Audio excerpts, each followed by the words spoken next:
베다니에 머물렀던 그 예수님께서 다음 날 곧바로 예루살렘에 입성하게 되십니다. 나사로의 집은 예루살렘에서 한 2km 정도 떨어진 곳이죠. 거기 계시다가 이제 베다니로 가셨고, 베다니에서 이제 다시 성전으로 이렇게 가게 되신 겁니다. 예수님께서 예루살렘으로 오신다는 말씀과 소문이 온 예루살렘 땅에 퍼지게 됩니다. 그래서 그들이 그 기다렸던 예수님을 종려나무 가지를 막 흔들면서 이제 환영하려고 밖으로 나가는 이야기, 그 이야기가 오늘 기록되어져 있는 겁니다. 그들이 뭐라고 외치면서 예수님을 맞이하냐면 호산나 다윗의 자손이여 라고 외치면서 예수님을 맞이하게 됩니다. 호산나라는 말은 나를 구원하소서라는 그런 의미를 가지고 있죠. 이스라엘의 왕이여 나를 구원하소서 외치면서 선포하면서 종려나무 가지를 흔들면서 예수님이 오시는 것을 환영하게 되는 겁니다. 안 그래도 예민한 그 유대 지도자들이 그 환호 소리를 듣고 긴장하게 되죠. 그래서 그 이후로 예수님을 또다시 고발하게 되고, 빌라도를 통해서 예수님이 심문 받으시면서 그 중에 가장 큰 죄목이 뭐냐면 네가 도대체 유대인의 왕이냐는 거예요. 그 질문을 빌라도가 예수님에게 했던 거죠. 백성들이 폭동을 일으키는 것처럼 많은 사람들이 예수님을 환영합니다. 이 폭동이 두려웠던 유대 지도자들, 특별히 친로마 성향의 사두개인들, 바리새인들, 이런 사람들이 정말로 긴장하지 않을 수 없는 그런 상황이 돼버린 겁니다. 근데 이 군중의 외침은 어떤 면에서 참으로 공허한 면이 있어요. 왜냐하면 그들이 기대하고 있던 예수님과 예수님이 하시려고 하시는 사역은 정말로 하늘과 땅 차이기 때문에 그래요. 많은 사람들은 오병이의 사건을 통해서 예수님의 기적을 만났고, 또 그 일들을 통해서 예수님이 정말로 우리의 먹을 것을 해결해주고, 예수님이 우리의 문제를 해결해주고, 더 나아가서 정치적으로 로마의 압제에서 해방해 주실 것이다 라고 생각했는데, 예수님의 일은 사실 그렇지 않다는 거예요. 이스라엘의 왕으로 로마를 이기고 새로운 정치적인 지도자로 생각했던 많은 백성들, 그것과 차원이 다른 예수님의 사역을 하게 되는 겁니다. 예수님께서 어떻게 오십니까? 13절에 보니까 후반전에 그렇게 말해요. 보라, 너희 왕이 나귀 새끼를 타고 오신다 라고 말해요. 13절에 보면 종려나무 가지를 가지고 맞으러 나가 외치되 호산나 찬송하리로다. 주의 이름으로 오시는 이 곧 이스라엘의 왕이시여 하더라 하고서 14절에 예수는 한 어린 나귀를 보고 다시니 라고 말해요. 모두가 다 예수님의 모습을 봅니다. 근데 무슨 생각을 하냐면 예수님이 왜 나귀를 타셨는지, 왜 필이면 나귀인지를 생각하지 않아요. 이 예수님이 나귀 타시는 장면은 스가랴서 9장의 예언의 말씀으로 선포되어 있어요. 9절에 보면 시온에 따라 크게 기뻐할지어다, 예루살렘에 따라 즐거이 외칠지어다. 보라, 내 왕이 내게 임하시나니 그는 공의로우시며 구원을 베푸시며 겸손하셔서 나귀를 타시고 나타나시니 나귀의 작은 것 곧 나귀 새끼니라 라고 선포해요. 그러니까 메시아가 오실 때 어떻게 오시냐면 나귀를 타고 오신다는 거예요. 가장 겸손한 모습으로 오셔요. 근데 그 스가랴서의 그 예언, 그 스가랴서 9장 9절에 있는 그 예언의 말씀을 다 알고, 근데 뒤에 10절에 있는 말씀을 읽었다면, 그들이 기억했다면 예수님이 어떤 일을 하러 오셨는지를 쉽게 이해할 수 있을 거예요. 10절에는 뭐라고 이렇게 하고 있냐면 내가 에브라임의 병거와 예루살렘의 말을 끊겠고 전쟁에는 활도 끊으리니 그가 이방 사람에게 화평을 전할 것이요 그의 통치는 바다에서 바다까지 이르고 유브라데 강에서 땅끝까지 이르리라 라고 선포하셔요. 그러니까 예수님은 어떻게 왜 오셨냐면 화평을 전하러 오셨다는 거예요. 평화를 만들려고 오신 거예요. 그렇기 때문에 다른 왕들은 등장할 때 크고 멋진 백마를 타고 화차를 타고 막 뭐 고상하게 무슨 큰 무기를 자랑하듯이 등장하지만 예수님은 나귀를 타고 오신다는 거예요. 예수님께서는 평화를 만들고 화평을 이루시려고 평화의 왕으로 오시기 때문에 나귀를 타고 오시게 되는 거예요. 이사야서 2장 4절에 보면 또 그런 말씀이 있어요. 그가 열방 사이에 판단하시며 많은 백성을 판결하시니 무리가 그들의 칼을 쳐서 보습을 만들고 그들의 창을 쳐서 낫을 만들 것이며 이 나라와 저 나라가 다시는 칼을 들고 서로 치지 아니하며 다시는 전쟁을 연습하지 아니하리로다 라고 말씀하셔요. 무슨 말이냐 하면 주님이 이 땅에 오시면 열방 가운데 주님의 거룩한 임재가 있으면 모든 백성들은 하나님의 은혜로 말미암아 전쟁을 그치게 된다는 거예요.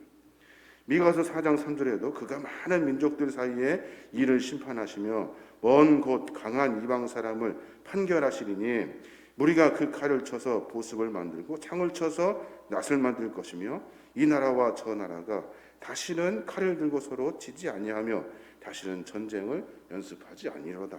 똑같은 말이 기록되어져 있어요.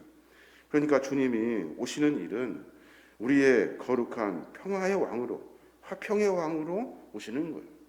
정치적으로 어떤 것을 이기고 꺾어내고 또 그것을 정복해서 세상 사람들이 원하는 대로, 세상 사람들이 쫓아다니는 대로 그런 것들을 취하는 것이 아니라 주님은 우리 안에 오셔서 화평하게 하시고 평화하게 하시고 그런 정치적인 모습이 아니라 우리의 영혼과 삶을 구원하시고자 이 땅에 오시는 거예요.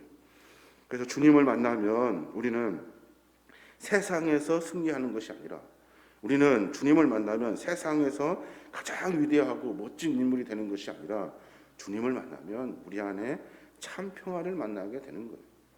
많은 사람들은 부자 되는 것, 높아지는 것, 정복하는 것을 목표로 삼지만 우리 그리스도인들은 주님을 만나면 화평하게 되어 있는 거예요. 에베소서 2장 14절로 보면 그는 우리의 화평이신지라 둘로 하나를 만드사 원수된 것 곧 중간에 막힌 담을 자기 육체로 허시고 라고 말씀하셔요.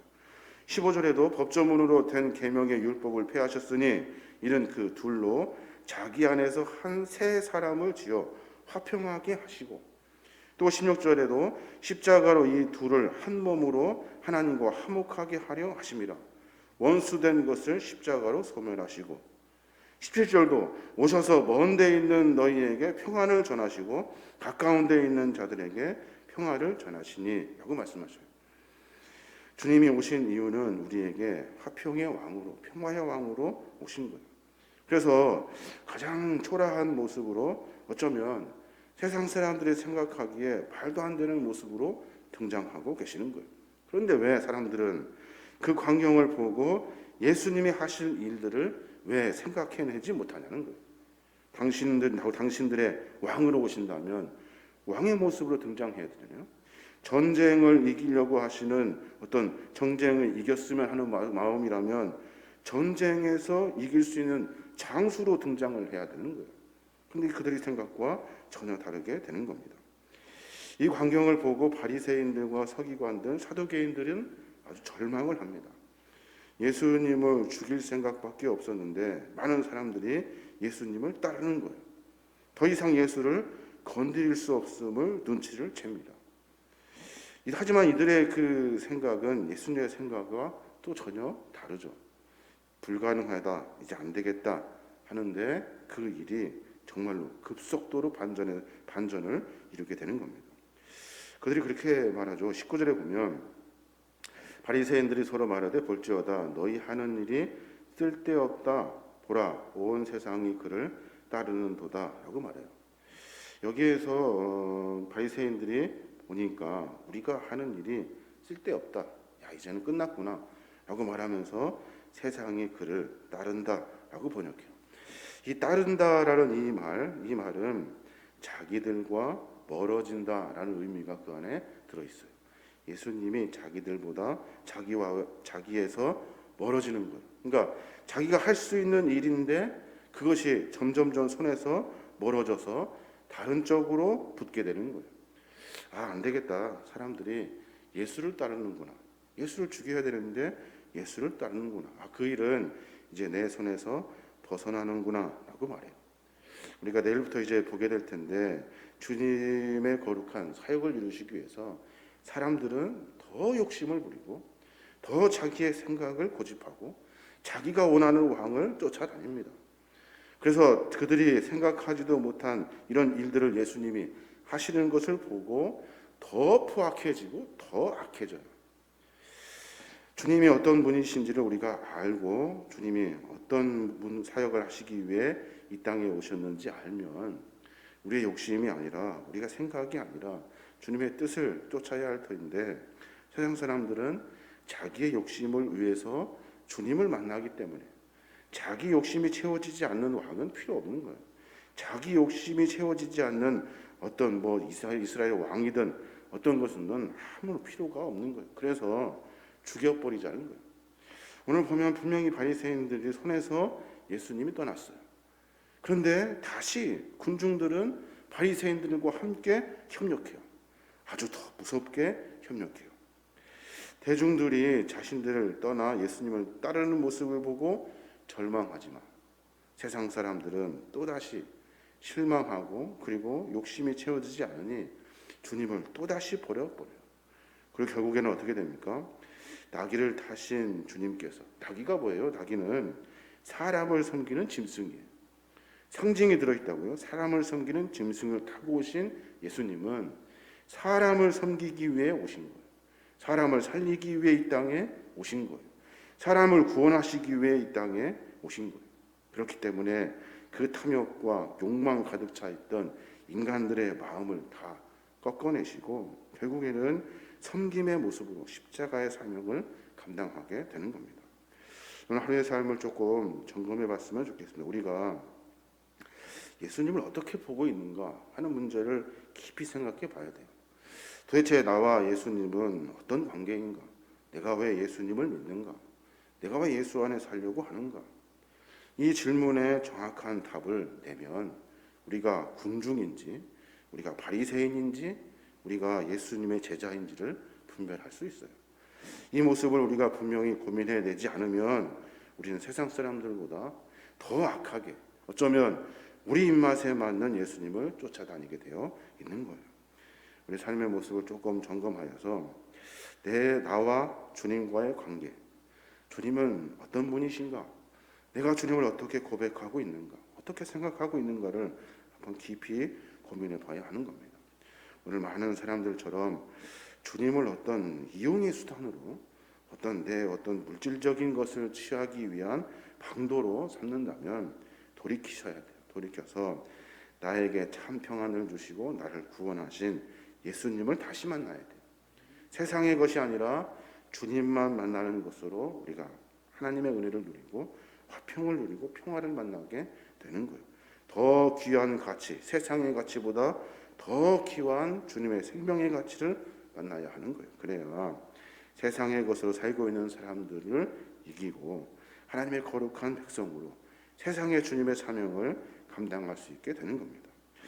부족하지만 우리의 모습을 점검하여서 조금씩 주님의 제자의 길로 들어서시는 저와 여러분이 되시길 주님의 이름으로 축원합니다.